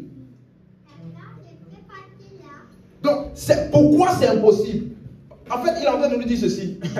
Pourquoi c'est impossible? Il est en train de nous dire que c'est impossible pour quelqu'un pour qui la grâce a surabondé de demeurer ou de continuer dans le même état de péché dans lequel il était. Pourquoi? Parce que la grâce est le remède du péché. Puisque c'est là où le péché a abondé que la grâce a surabondé. Donc la surabondance de grâce est venue pour régler l'abondance du péché. Donc comment est-ce que le remède de la chose là va reproduire la chose en question? Comment? C'est comme si tu as le palu, je te donne le médicament du palu et tu as dit, et quelqu'un dit maintenant, resterai-je dans le palu afin que le médicament abonde? Tu as un problème psychologique. Tu ne sais pas que le remède là est venu justement pour régler le palu. Comment, après avoir pris le remède, tu dis encore, resterons dans le palu? Quelqu'un suit ça? Donc, en fait, le remède d'une maladie ne peut pas être la cause de la maladie. C'est absurde.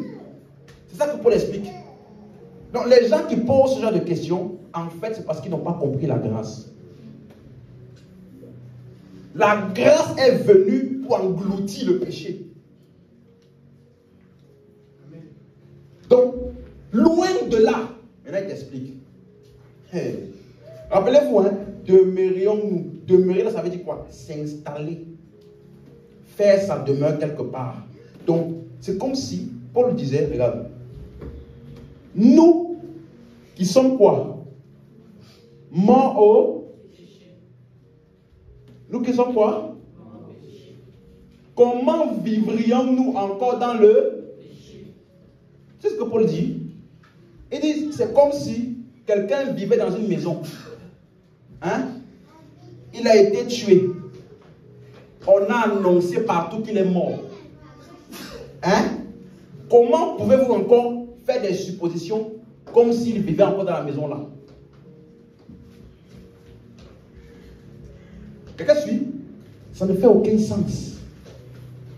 Si tu étais dans une maison, on t'a tué, on a annoncé que tu es mort, comment est-ce que les gens vont encore venir là-bas pour te rendre visite? Il est là. Tu vois? Ce n'est pas normal. On dit, la grâce qui a surabondé là, c'est ça qui nous a fait mort au péché. Comment celui qui est mort au péché, on peut encore dire, il vit dans le... Comment? Ça veut dire qu'il n'était pas mort. Il s'est évanoui. On a appris qu'il était mort. C'est ça que ça veut dire. Donc, nous qui sommes morts au péché, on ne peut plus vivre dans le péché. Parce qu'un homme qui est mort ne peut pas continuer dans le même état dans lequel il vivait avant d'être mort. Avant sa mort, il vivait là-bas. Mais quand il a été mort, il ne peut plus être vivant là-bas. Quelqu'un sait ce que j'explique là? Donc, la grâce a surabondé.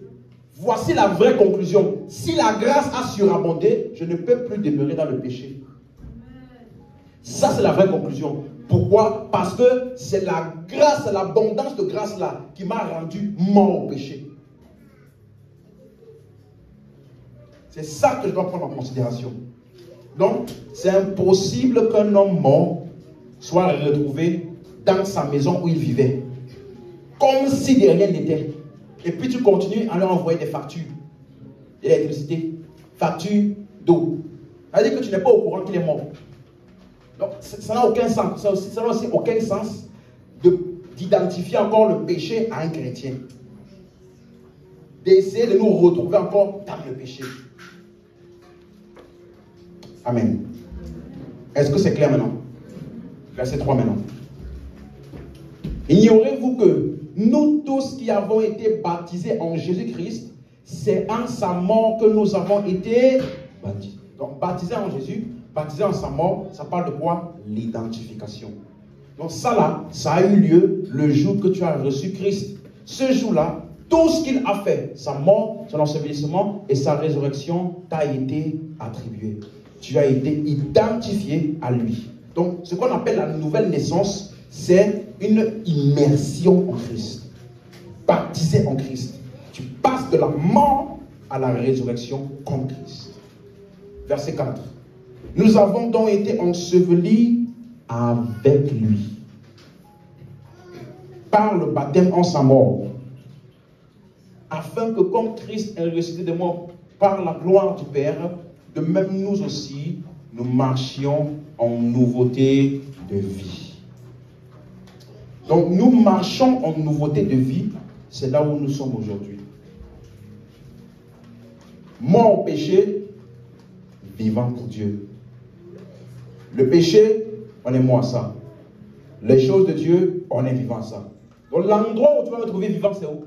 Pour Dieu. Pas dans le péché. Donc la conclusion logique pour quelqu'un qui est dans la grâce, c'est qu'il vit pour Dieu. Alléluia. Verset 5. En effet, si nous sommes devenus une même plante avec lui par la conformité en sa mort, nous le serons aussi par la conformité à sa résurrection. Verset 6 maintenant. Sachant, aïe aïe aïe, suis-moi, tu dois savoir ça. Quelqu'un suit? Sachant que notre vieil homme a été avec... Quelqu'un suit? Notre vieil homme a été... On n'a pas dit tu essayes de crucifier. Hein.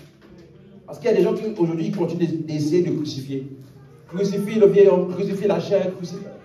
Ça a été crucifié avec lui. Afin que le corps, le mot corps là c'est le mot soma.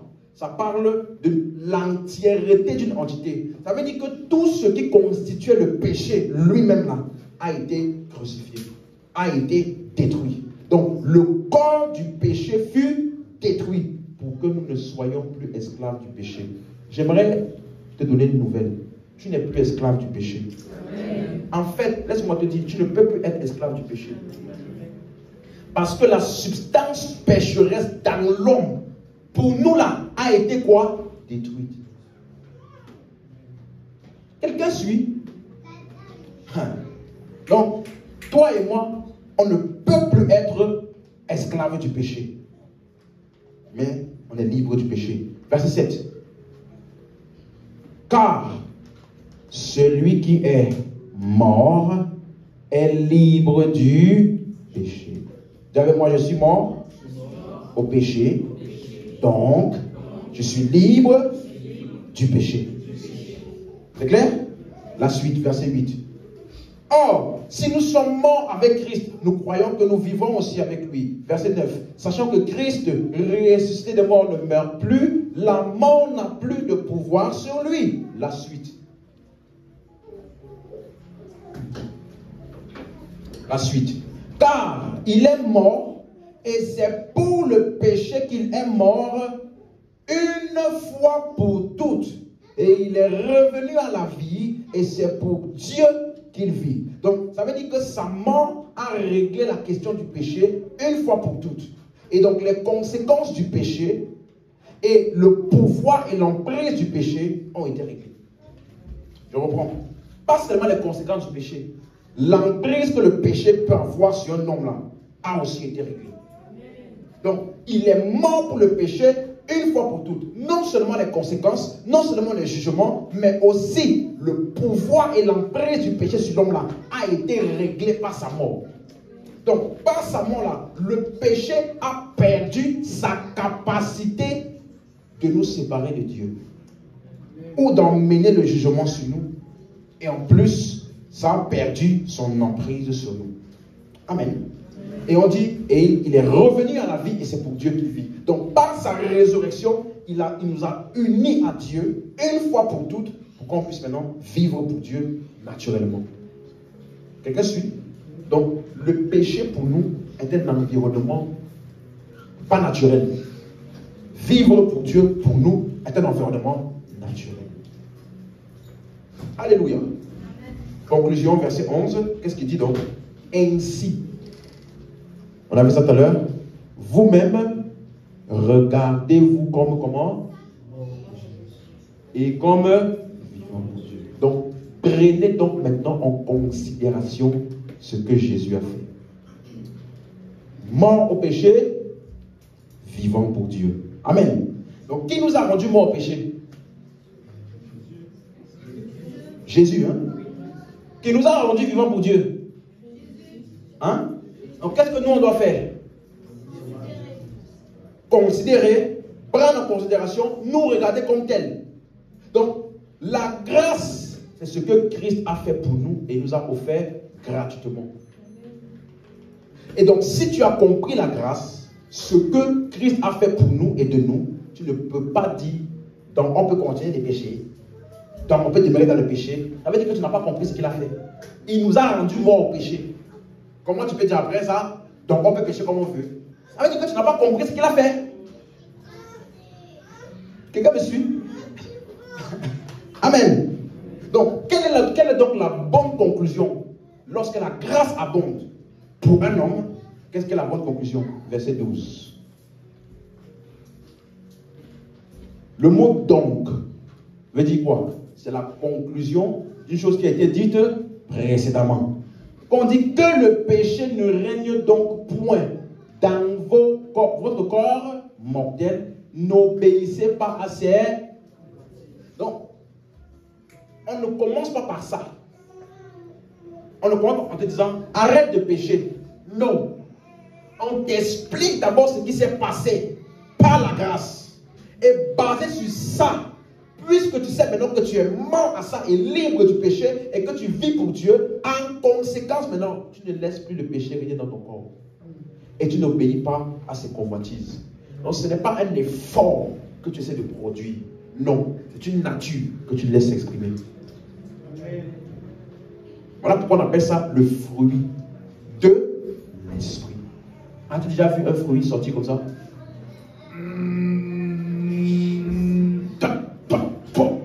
Tu as déjà vu ça? Ça sort naturellement. On appelle ça le fruit de l'esprit.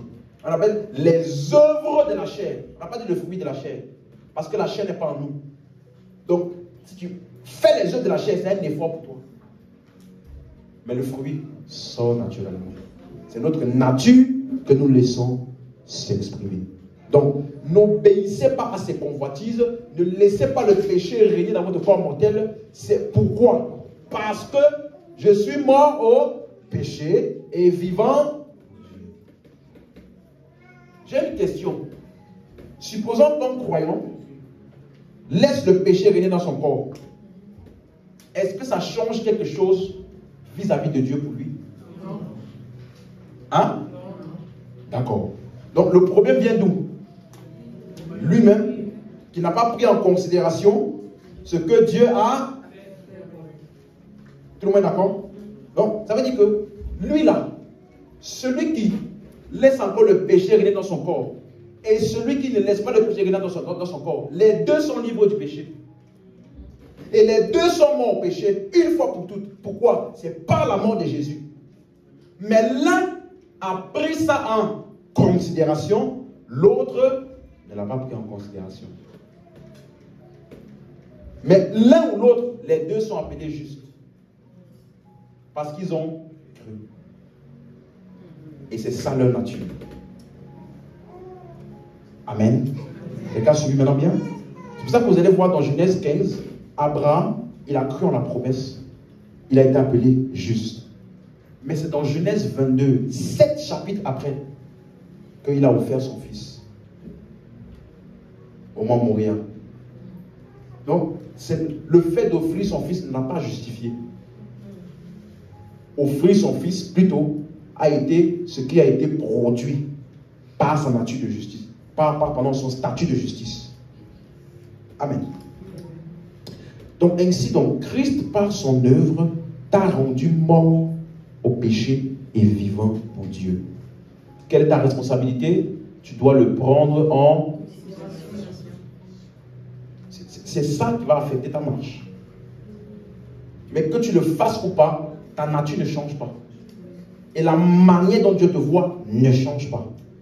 Par contre, toi, comment tu vas marcher, ta conduite, te comporter, comment tu vas fonctionner, va être altéré parce que tu n'as pas pris en considération ce que Dieu en Christ a fait de toi.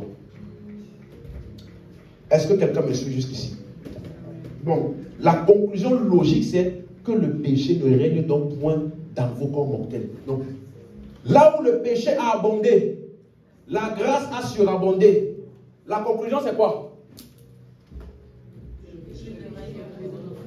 La conclusion, ce n'est pas dans le péché comme on veut. Ce n'est pas la bonne conclusion. Si tu demandes ça, ça veut dire que tu n'as pas compris ce que la grâce a fait. Elle a englouti le péché et elle t'a rendu mort au péché et vivant pour Dieu. Donc, comme on m'a dit, masturbation, pornographie, colère, c'est étranger à toi. Tu es mort à ça. Tu suis? Tu n'essayes pas de mourir à ça. Vous savez, la mort à soi. Laissez ce genre de message-là. Hein? Considérez ce que Christ a fait de vous. Tu es déjà mort à ça. Et c'est parce que tu es mort à ça que tu as la capacité de ne pas le laisser régner dans ton corps. Et vivant pour Dieu. Donc on dit prière. C'est ton environnement naturel. Marcher selon l'esprit, c'est ton environnement naturel. Quelqu'un suit maintenant? Amen. Donc Dieu ne te demandera jamais quelque chose pour lequel il n'a pas déjà fourni en avance en toi la capacité de le faire. Quelqu'un suit? La grâce, c'est ça. Dieu ne te demandera pas de faire quelque chose pour lequel il n'a pas déjà fourni en avance en toi la capacité de le faire. C'est Dieu qui produit en nous le vouloir et le faire. Donc nous, qu'est-ce qu'on fait? On laisse l'expression. On laisse cela s'exprimer. C'est tout. Verset 13. Ne livrez pas vos membres au... Aïe, aïe, aïe, aïe, aïe. Ça c'est fort, hein? Il n'a pas dit... Essayez de ne pas pécher. Ne livrez pas vos membres au péché comme des instruments d'iniquité, mais donnez-vous vous-même à Dieu comme étant vivants de mort que vous étiez et offrez à Dieu vos membres comme des instruments de justice. Ça veut dire que aucun chrétien, suis-moi, n'est esclave du péché. Si tu as péché, qui a livré? Hein? Il ne faut pas dire, je n'ai pas voulu pasteur. Sans faire exprès, je me suis retrouvé dans la chambre avec la soeur. Non, c'est toi. Personne ne t'a mis là. Je veux parler. Et puis tu as dans la... Non, c'est toi qui t'es livré. Parce que la substance du péché en l'homme, pour toi là, a été détruite. Donc, quand tu pêches, c'est toi qui t'es livré. Et tu peux décider de ne plus te livrer. Tu vois à quel point le péché n'a aucune emprise? Toi, tu peux décider à partir de maintenant. C'est fini. Ça suffit. Tu peux décider parce qu'en fait, toi, tu es mort au péché. Donc, ce n'est pas le péché qui est plus fort que toi. Regardez verset 14. Tu vas comprendre mieux. Car le péché n'aura point de pouvoir. Pourquoi? Puisque vous êtes non sous la, mais sous la. Donc le seul endroit où tu peux dominer sur le péché, c'est où? Tu vois? Et nous on prêche la grâce, et toi tu dis, dans vos péchés. Alors que c'est la grâce là qui donne la capacité de dominer sur le péché. Donc quand tu vois quelqu'un, il pêche beaucoup, qu'est-ce qu'il faut faire? Bombarde-lui de la grâce. Bombarde-lui de la grâce. Et subitement, l'appétit du péché là va disparaître pour le désir de servir Christ. Quelqu'un a suivi ça? Tu as pris le péché? Prends les messages qui te donnent ton identité et ce que Christ a fait de toi. Écoute. Je me rappelle, mon père s'était donné un témoignage. Ça m'a beaucoup béni. Il a dit, il y a un homme qui l'a appelé. Il a dit, j'ai un problème de cigarette. Je n'arrive pas à arrêter de fumer. Il a dit, ok, va télécharge telle série d'enseignements et telle série d'enseignements et telle série d'enseignements. Je ne me rappelle plus le nom. Il a dit, tous les jours, matin et soir, écoute ça, écoute. Il a dit, mais je fais comment de la cigarette? Il dit, laisse, si tu veux, hein, écoute un enseignement et puis tu vas fumer un peu. L'enseignement là était puissant. Hein? C'était vraiment puissant aujourd'hui.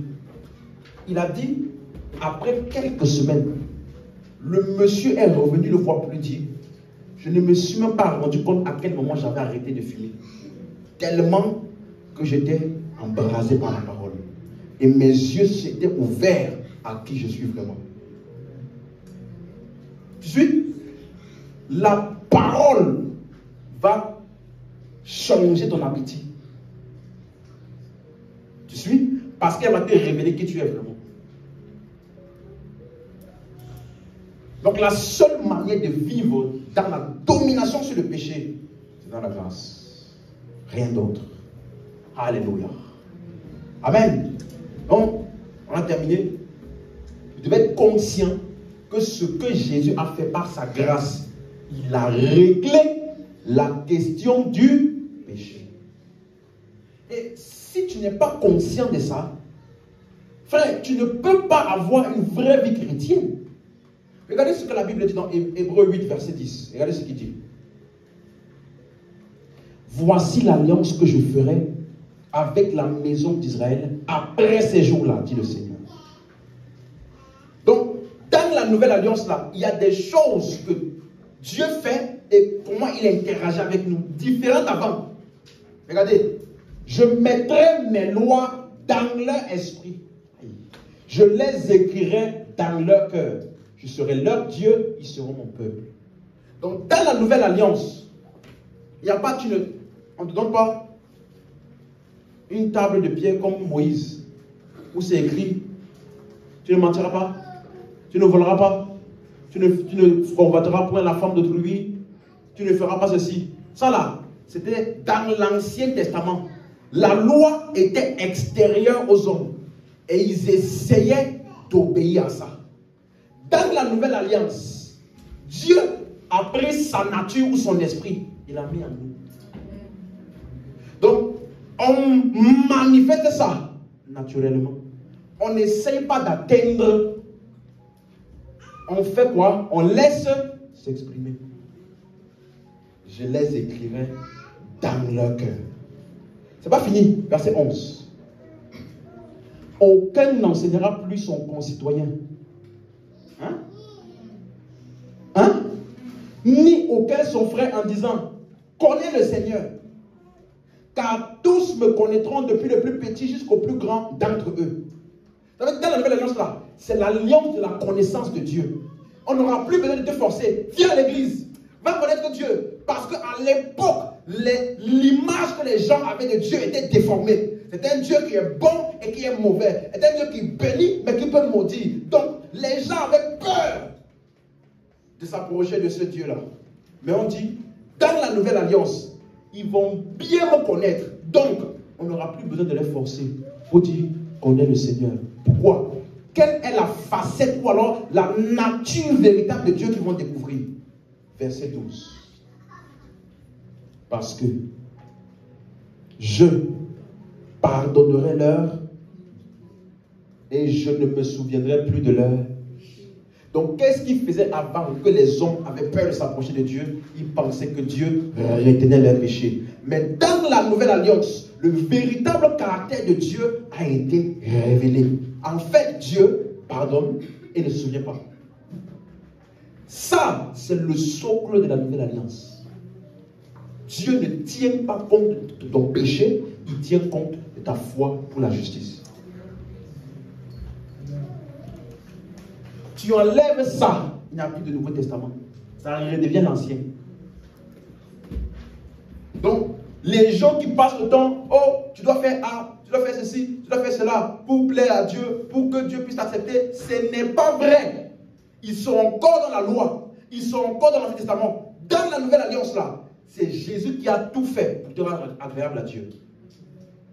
Donc Dieu ne se souvient plus de tes péchés. Tu n'as pas besoin de lister tes péchés par jour pour venir chaque matin. Seigneur, péché numéro 1, je reconnais que j'ai menti à 4h22. Hein? Ça va besoin, je reconnais que j'ai sauté le tourniquet.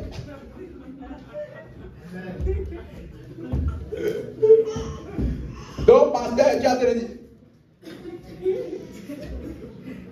Tu suis? Je ne me souviendrai plus. Je pardonnerai. Ça, c'est la connaissance vraiment que Dieu voulait qu'on sache de lui. Suis-moi, écoute-moi. La grande majorité des païens ou des gens qui ne croient pas en Dieu aujourd'hui, vous savez pourquoi? Parce que l'image qu'on leur a donnée de Dieu, dans leur croissance en tant qu'enfant en grandissant, c'était une image déformée. Des enfants, ils ont perdu leurs parents. Des enfants, ils ont eu des événements malheureux qui sont arrivés. On leur a dit, tu sais, la volonté de Dieu, on ne peut pas questionner. Dieu sait, il sait ce qui est bon pour nous. Même si ça nous fait mal, c'est le chemin pour que Dieu puisse nous donner vraiment des vraies bénédictions. Des gens qui ont grandi, ils ont eu des événements, et quand ils pensent au fait que c'est Dieu qui a emmené ça, ils sont dégoûtés de Dieu. Mais grâce soit rendue à Dieu, c'est que la lumière est en train de briller. Son véritable caractère est en train d'être révélé. Dieu ne tient pas compte des péchés. Donc ce n'est pas Dieu qui envoie le Covid pour juger les gens. Ce n'est pas Dieu qui envoie les calamités parce que les hommes pêchent. Non. Quand les hommes péchaient, Dieu a tellement aimé qu'il a envoyé Jésus pour mourir pour nos péchés. Donc la réaction de Dieu au péché, c'est son amour. Ils me connaîtront tous. Et Dieu annonça, regardez, 2 Corinthiens 5, 19. Laissez-moi m'attendre ça rapidement. Regardez, Dieu était où? Donc, tout ce que Christ faisait là, c'est Dieu qui était aux manettes. Qu'est-ce qu'il faisait? Qu'est-ce que Dieu avait en tête dans tout ce que j'étais en train de faire là? Réconciliant qui? Le monde avec lui-même. Donc Dieu avait à cœur que les hommes pécheurs là, ce n'est pas eux qui vont se réconcilier avec Dieu, c'est Dieu qui va venir vers eux et les réconcilier à lui-même. Réconciliant le monde avec lui-même. En faisant quoi? Aïe aïe aïe. Ce verset, c'est un des versets qui m'a ouvert l'esprit à la grâce. Regardez. En imputant. On se rappelle du mot imputer? En imputant point aux hommes quoi? Ça veut dire qu'aujourd'hui, Dieu n'impute à aucun homme ses offenses. Personne aujourd'hui ne va aller en enfer parce qu'il a menti, parce qu'il a volé, parce qu'il n'est pas venu à l'église, il n'a pas prié. Ce n'est pas vrai. Dieu, par ce que Christ a fait, il l'a réconcilié avec lui-même. S'assurons donc que les péchés d'aucun homme ne viennent sur les hommes. Parce qu'il a imputé tous les péchés sur qui? Christ. N'imputant point aux hommes. Donc Dieu ne tient aucun homme responsable des péchés. Ça là, c'est trop dur pour les religieux. Trop dur. Mais Dieu avait déjà annoncé ça. Michée 7, 18. Dieu avait déjà annoncé. Pour te montrer que c'est toujours ce qu'il a voulu. Et là, ce que Michée dit. Quel Dieu est semblable à toi? Quand tu rencontres vraiment Dieu, voici ce que tu vois de lui. Quel Dieu est semblable à toi? Qui pardonne l'iniquité, qui oublie les péchés du reste de ton héritage. Quand on le regarde, ce qui est splendide dans lui, c'est qu'il pardonne, il oublie. Ça veut dire qu'il te parle comme si tu n'avais pas péché. Il te bénit comme si tu n'avais pas péché. Aïe. Il ne te traite pas en fonction de ton péché, mais en fonction de sa bonté. Qu'il oublie. Il ne garde pas sa colère à toujours, car il prend plaisir à la... C'est pas fini. 19. Il aura encore compassion de nous. Il mettra sous ses pieds nos iniquités. C'est toi qui vas mettre tes iniquités sous ses pieds. Il voit ton iniquité, il prend ça, il met en dessous. Seigneur, j'ai péché. Tu parles de quoi? Seigneur, je veux... Tu te rappelles le fils prodige? Il est venu. Je ne suis pas dit, ah, laisse ça. Oh, gars, venez, venez. Tu vois? Il est venu pour parler à son père en disant, je ne suis pas digne d'être appelé ton fils. Il voulait déjà commencer à confesser les confessions humbles. Je ne suis pas digne d'être appelé ton fils.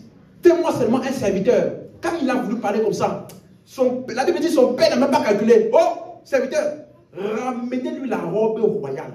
Remettez-lui l'anneau royal. Ça veut dire son père s'est comporté avec lui comme s'il n'était jamais parti. Comme si, et on a organisé quoi? Une fête. Donc quelqu'un qui est parti dilapider les biens, on l'accueille comme s'il avait reçu le bac. Il ne tient pas compte. Quand tu veux même venir pour essayer de lui montrer que tu es conscient de tes péchés là, il prend ça, il met son pied. Et qu'est-ce qu'il fait? Il jette ça au fond de la mer.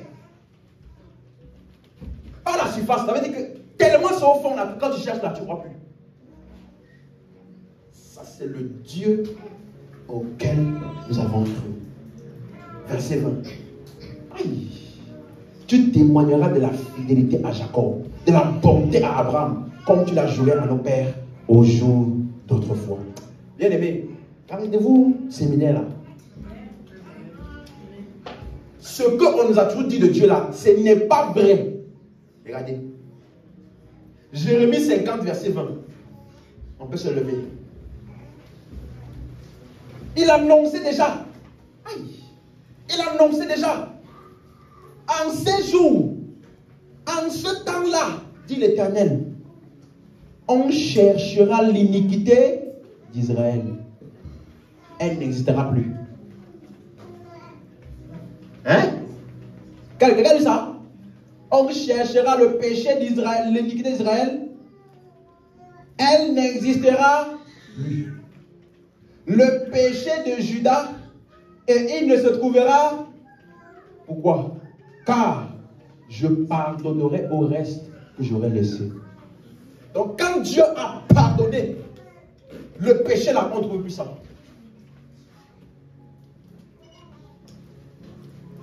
Ça, c'est la vraie nature de Dieu.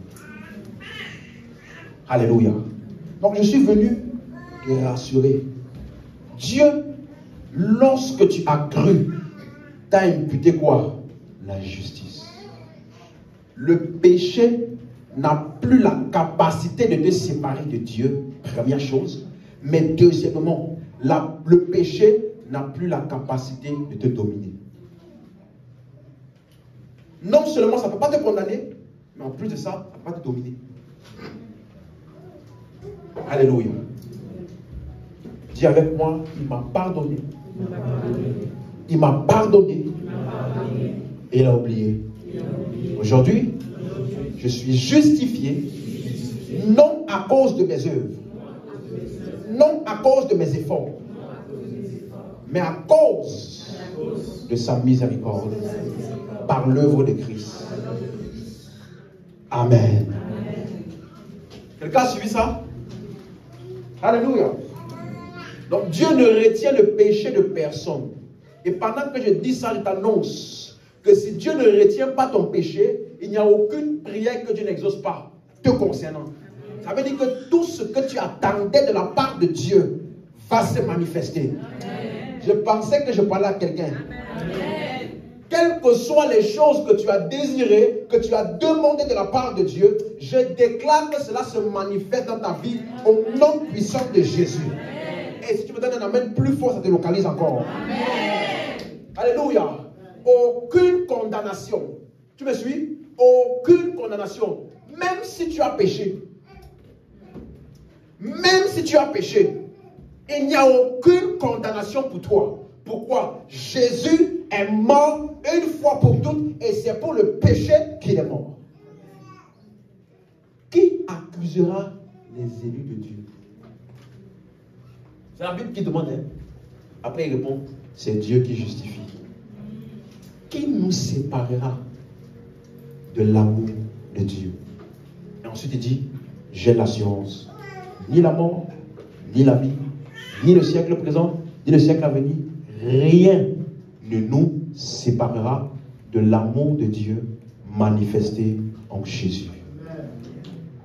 Alléluia. Donc sache que tu es aimé de Dieu et tu es tellement aimé que Dieu s'est fait toi afin que toi tu sois comme lui. Et aujourd'hui, nous sommes assis ensemble avec Christ dans les lieux célestes à la même position d'autorité.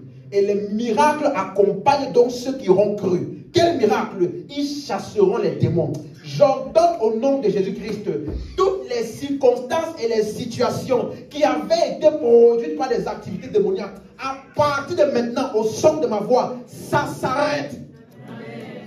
Je pensais que je disais, je parle à quelqu'un, je dis, ça s'arrête. Peu importe la source, si elle est démoniaque, au son de ma voix maintenant, ça s'arrête. La Bible dit, ils imposeront les mains aux malades et les malades seront. Donc je déclare au nom puissant de Jésus que s'il y avait une maladie dans ton corps, à partir de maintenant, au son de ma voix, tu reçois ta guérison. Amen. Je disais, tu reçois ta guérison. Amen. Du haut de la tête jusqu'à la plante de tes pieds. La puissance de guérison de Christ te parcourt et remet en place toutes les cellules qui étaient défaillantes. Et ta santé est restaurée, ta vigueur est restaurée, ta force est restaurée, ta productivité est restaurée. Au nom de Jésus. Rien ni personne ne sera plus en mesure de t'arrêter. Alléluia. Tu cours, tu avances et personne ne t'arrête. Parce que la Bible dit ceux qui s'attendent au Seigneur prennent leur envol. Ils ne sont pas comme les jeunes gens qui courent et se fatiguent. Ils ne sont pas comme ceux qui marchent et se lassent, mais ils prennent leur envol. Ils courent et ne se fatiguent point. Je déclare que la fatigue ne sera jamais ton partage au nom de Jésus. Et quand je dis fatigue, je ne parle pas de la fatigue physique, mais la fatigue spirituelle qui rend lourd et t'empêche de faire ce que tu es censé faire. Donc je déclare au nom de Jésus aucune lourdeur pour toi. Amen. Tu avances et jamais tu ne recules. Amen. Quelles que soient les circonstances, tu restes inébranlable au nom puissant de Jésus. Amen. Alléluia. Amen. Dis avec moi, je suis plus que vainqueur. En Jésus-Christ. Je suis plus que vainqueur. En Jésus-Christ. Alléluia. Élève la voix là où tu es.